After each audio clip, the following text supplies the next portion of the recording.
హరికథ మీరు బాగా చక్కగా చెప్తారని కూడా తెలుస్తుంది. అంత సంప్రదాయబద్ధంగా ఉన్నటువంటి హరికథలో మీరు సినిమాలోకొచ్చి వ్యామ్ క్యారెక్టర్ చేయాలి అనేటప్పుడు మీకు బాధ లాంటిదేమైనా అనిపించిందా?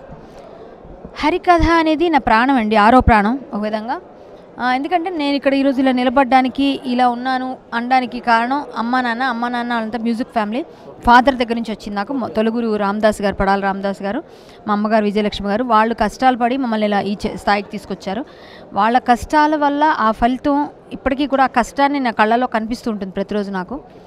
కాబట్టి ఏంటంటే హరికథ అనేది సంప్రదాయం. నా చిన్నప్పుడు 5వ ఏట నుంచే నేను నాన్నగారితో వెనక వెళ్ళేదాన్ని. కాబట్టి ఆ డాన్స్ అన్నీ నేర్చుకొని చిన్న చిన్నగా ప్రయత్నాలు చేస్తూ పాటలు నేర్చుకుంటూ ఉండేటప్పుడు నా వాయిస్ బాగుందని రేడియోలో వచ్చే పాటలు నేర్చుకున్నప్పుడు అప్పుడు అనుకున్న సింగర్ అవ్వాలి అని.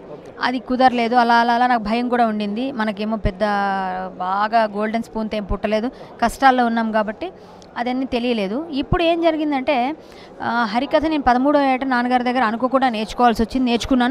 నేర్చుకున్నాక హరికథ బయట ఎప్పుడైతే చెప్తున్నానో, నేను పెద్ద పెద్ద హరిదాసులు ఇప్పుడు లేరు, వాళ్ళు ఎవరు చాలా పెద్దవాళ్ళు అందరూ. ఈవెన్ అంటే మీకు అర్థం అవడం కోసం లక్ష్మీపార్వతి గారి హస్బెండ్ వీరగంధ వెంకట సుబ్బారావు గారు కూడా హరిదాస్ గారు. ఆయన మా ఇంటికి రెగ్యులర్ వచ్చేవారు, మా నాన్నగారు ఫ్రెండ్ ఆయన. ఇంకా మా ఇంటికి వచ్చేప్పుడు ఆయన దగ్గర ఆయన కథలు, ఆయన గజేంద్ర మోక్షను అద్భుతంగా చెప్తారు. ఆ కథ విన్నాను. చాలా మునుగుట్ల సదాశివ శాస్త్రి గారు, అమ్ములు విశ్వనాథం గారు, ఆదిభట్ల నారాయణదాస్ గారు హరికథ పితామహుడు. ఇవన్నీ వినంటే ఆయన కథనే వినలేదు. ఆదిభట్ల గారు ఎప్పుడో పరబది ఇచ్చారు కాబట్టి నేను కాలం చేశారు, నేను చూడలేదు. నాకు వినడం తెలుసు. కానీ విజయనగరంలో పుట్టారు ఆయన, నేను అక్కడే పుట్టాను. ఇక సంగీతం నేర్చుకున్నాను, సంస్కృతం నేర్చుకున్నాను. ఇలా హరికథ అనేసరికి వాగ్దాటి ఉండాలి, వాక్పటిమ అన్నీ ఉండాలి. కాబట్టి ఆ సంస్కృతం, సాహిత్యం, సంగీతం అన్నీ కావాలి, కలగలుపు అనమాట. సకల కళలు ఉండాలి హరికథలు. అది మనం ఎప్పుడైతే చెప్తున్నామో కొంచెం సహజంగానే బిడియం అలవాటు పడిపోతుంది.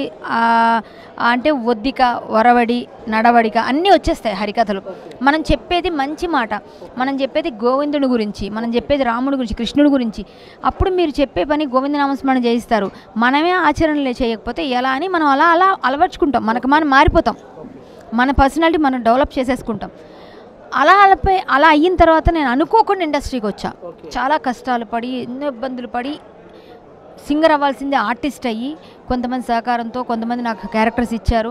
నా టాలెంట్ చూసి నన్ను మెచ్చుకున్న వాళ్ళు ఉన్నారు, పెద్ద వాళ్ళు. ఈవెన్ మోహన్ బాబు గారు, బ్రహ్మానందం గారు, తనికెల భరణి గారు, ఆలీ గారు, వీళ్ళందరూ నాకు తొలినాళ్ళలో చాలా హెల్ప్ చేసిన వాళ్ళు. వీళ్ళందరూ క్యారెక్టర్స్ ఇచ్చి అమ్మాయికి మంచి టాలెంట్ అని, మల్టీ టాలెంటెడ్ అని నన్ను బయటకు తీసుకురావడం ప్రయత్నం చేసినందుకు నేను వాళ్ళకి రుణపడి ఉంటాను. వాళ్ళందరూ నా హరికథకి అందరికీ ప్రతి మౌత్ పబ్లిసిటీ చేశారు, కొన్ని క్యారెక్టర్స్ ఇచ్చారు. డైలాగ్ సింగిల్ టేక్లో చెప్తుందని. ఈవెన్ మోహన్ బాబు గారు ఒకరోజు శివశంకర్ సినిమాలో, సౌందర్య గారు లాస్ట్ సినిమాది, ఆ సినిమాలో మేము ఎక్కడో షూటింగ్ చేస్తుంటే ఆ రోజు నేను డైలాగ్ చెప్తున్నాను. నా డైలాగ్ ఆయన డైలాగ్ తర్వాత చెప్పాలి. వెంటనే నేను డైలాగ్ చెప్తుంటే ఆయన అసలు రీటేక్ ఆయనకు ఉండదు జనరల్గా. అంటే డైలాగ్ కింగ్ అంటారు ఆయన. అలాంటిది ఆయన ఏదో ఆలోచిస్తూ ఏదో ఎండలో షూటింగ్ ఒకసారి డైలాగ్ చెప్పారు. చెప్పి నా టైమింగ్లో నేను డైలాగ్ చెప్పేస్తే ఆయన వెంటనే సారీ అమ్మా, నువ్వు కరెక్ట్ చెప్పావు డైలాగ్, నేను రాంగ్ చెప్పాను అని చెప్పి మళ్ళీ ఆయన రీటేక్ చేసుకుని ఆయన నన్ను మెచ్చుకున్నారు. నువ్వు బాగా చెప్పావు డైలాగ్ అని. అలాంటివన్నీ నాకు చాలా హ్యాపీ అనిపించాయి. ఒకసారి నేను సీరియల్లో క్యారెక్టర్ చేస్తుంటే కోట శ్రీనివాసరావు గారు ఫోన్ చేసి, నీలాంటి ఆర్టిస్టులు ఉండాలి ఇండస్ట్రీలో, నువ్వు మంచి ఆర్టిస్ట్, నువ్వు నిజమైన ఆర్టిస్ట్, నువ్వు రియల్ ఆర్టిస్ట్ అని మెచ్చుకున్నాను. ఇలాంటి పెద్ద వాళ్ళు అప్రిషియేషన్స్, గీతాంజలి గారు, పెద్ద వాళ్ళందరూ కూడా నన్ను ఫోన్ చేసి బాగా చేస్తున్నావు అంటే ఈరోజు నేను హరికథ వల్ల ఇది చెప్పగలుగుతున్నాను, నేను చెప్పగలను. ఆ డైలాగ్ మెమరీ హరికథ వల్ల నాకు వచ్చింది. ఆ హరికథ వల్ల ఈరోజు నేను ఇండస్ట్రీలో పేరు తెచ్చుకోగలుగుతున్నాను. అలాంటి హరికథ అంత సంప్రదాయబద్ధం, అంత కట్టుబట్టలు అన్నీ వేరుగా ఉంటాయి. అవన్నీ ఒక సంప్రదాయం అంతా ఉట్టిపడేటట్టుగా ఉండే హరికథ నాకు ఫుడ్ పెట్టింది, ఈరోజు ఇక్కడ తీసుకొచ్చింది. కానీ హరికథ వల్ల నేను డైలాగ్ చెప్పగలుగుతున్నాను. కానీ హరికథ అంటే ఈరోజు చిన్న చూపు ఉండడం వల్ల నేను ఇక్కడ ఇండస్ట్రీలో ఏం చేయలేను. కానీ నేను చేసిన వ్యాంప్ క్యారెక్టర్స్ వల్ల నాకు పేరు వచ్చింది. పేరైతే ఎప్పుడైతే వచ్చిందో, కరాటే కళ్యాణి అని ఒక ముద్ర వచ్చిందో, వెంటనే నేను ఏం చేశాను, ఒక శ్రీ ఆదిభట్ల శ్రీ కళాపీఠం అని నేను కళాపీఠం పెట్టాను. ఒక 2011లో పెట్టాను. తానాకి వెళ్ళొచ్చాను, అమెరికా వెళ్ళొచ్చిన తర్వాత నేను పెట్టాను హరికథ కళాపీఠం. నాకు పేరు తెచ్చిన ఇండస్ట్రీలో నాకు పేరు తెచ్చిన తర్వాత నేను చెప్తే బాబీ కరాటే కళ్యాణి హరికథ చెప్తుంది, లేకపోతే అబ్బా అనే డైలాగ్ చెప్పి హరికథ కరాటే కళ్యాణి చెప్తుంది అని వస్తుంది పేరు. ముందు నేను కరాటే కళ్యాణి కాకుండా ముందు నేను మామూలు కళ్యాణిగా ఉన్నప్పుడు హరికథ చెప్తే ఎవరు వినరు, ఇక్కడ కానీ ఎక్కడైనా.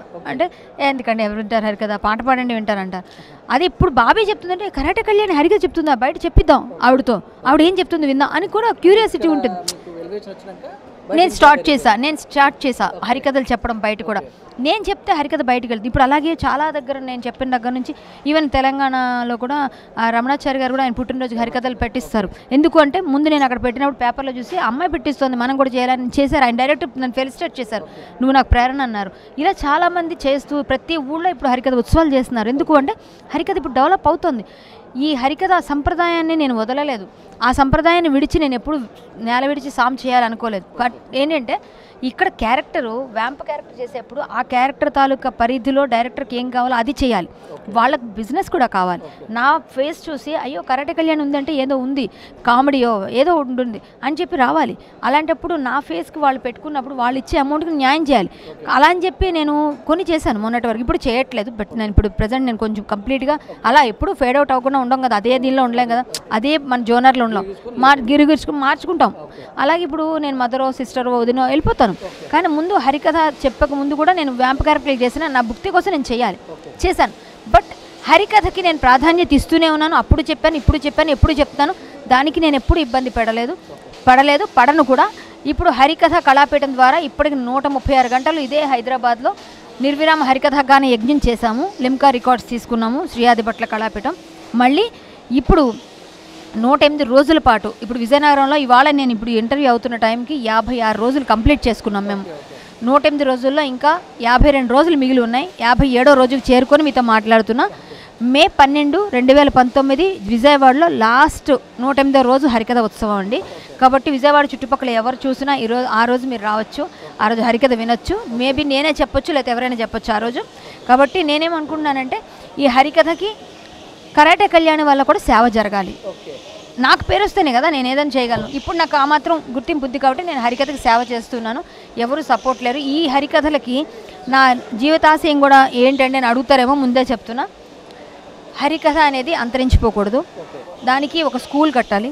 దానికి ఎవరైనా సరే ఒక మంచి స్కూల్లో టీచర్స్ని పెట్టాలి. పిల్లలు నేర్చుకుంటే అనాథలకు నేర్పించాలి. ఎవరూ లేని వాళ్ళకి, తల్లిదండ్రులు లేని వాళ్ళకి నేర్పిస్తే వాళ్ళు ప్రచారం చేస్తారు.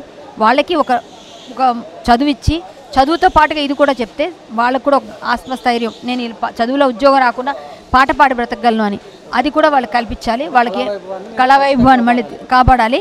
అంతేకాకుండా ఒక రామాలయం కట్టాలనుకుంటున్నాను. దానికి ఒక అమ్మగారు, ఇంకా నేను పేరే చెప్పొద్దన్నారు వారు కూడా సంగీత కుటుంబం నుంచి వచ్చిన వారే. అరెకరం పొలం ఇచ్చారు నాకు. అది విజయనగరంకి 15 కిలోమీటర్లు ఇచ్చారు. అక్కడ రామాలయం, గుడి, బడి 2 కట్టాలనుకుంటున్నా. మేబీ నేను ఫ్యూచర్లో ఒక 10 years తర్వాత ఇండస్ట్రీ తర్వాత నేను వెళ్ళి అక్కడ క్లాసెస్ చెప్తాను. హరికథని వైభవాన్ని ఇంకా పెంచాలి, ప్రాభవాన్ని అనుకుంటున్నాను. నేను హరికథలు చెప్తూ నేను సంపాదించిన డబ్బులతో ఎవరైనా విరాళాలు ఇస్తే ఎవరేమిచ్చినా ఇంటికి ఒక పువ్వు ఈశ్వరునికో మాల అన్నట్టుగా ఎవరు ఒక్క ఇటుక ఇచ్చినా 10 ఇటుకలు ఇచ్చినా 10 మంది ఏమిచ్చినా ఆ గుడి కట్టాలి. ఆ గుడి రాముడిని అక్కడ నిలబెట్టాలి. అక్కడ హరికథ జరగాలి. హరికథ పాఠశాల అనాథులు రావాలి, ఊళ్ళో ఉన్న జనం రావాలి. ఎవరు నేర్చుకుంటాం వాళ్ళకి నేర్పిస్తాం. నేను చేసే సేవ అయితే ఇది ఇప్పటివరకు చేయాలనుకుంటుంది, చేస్తోంది, చేయబోతోంది. ఇప్పుడు ప్లేస్ వచ్చింది, ఇంకా కట్టాలి. అది నెక్స్ట్ ఇయర్ అవుతుంది స్టార్ట్. 2 yearsలో అయితే నేను స్కూల్ నెలకొల్పుతానని నన్ను ఆశ ఉంది. భగవంతుని ఆశీస్సులతో అది జరగాలి. ఇప్పుడు ఈ 108 రోజులు అయిపోగానే అది జరుగుతుంది. దానికి ప్రేరణ కూడా 108 రోజులు ఈ హరికథ స్కూల్ కోసమే. ఈ గుడి కూడా అక్కడ వస్తుంది. స్వామి సేవ చేస్తూ ఇంకా 10 సంవత్సరాల తర్వాత మనం ఆ గుడిలో టీచర్గా ఉండాలని నా కోరిక.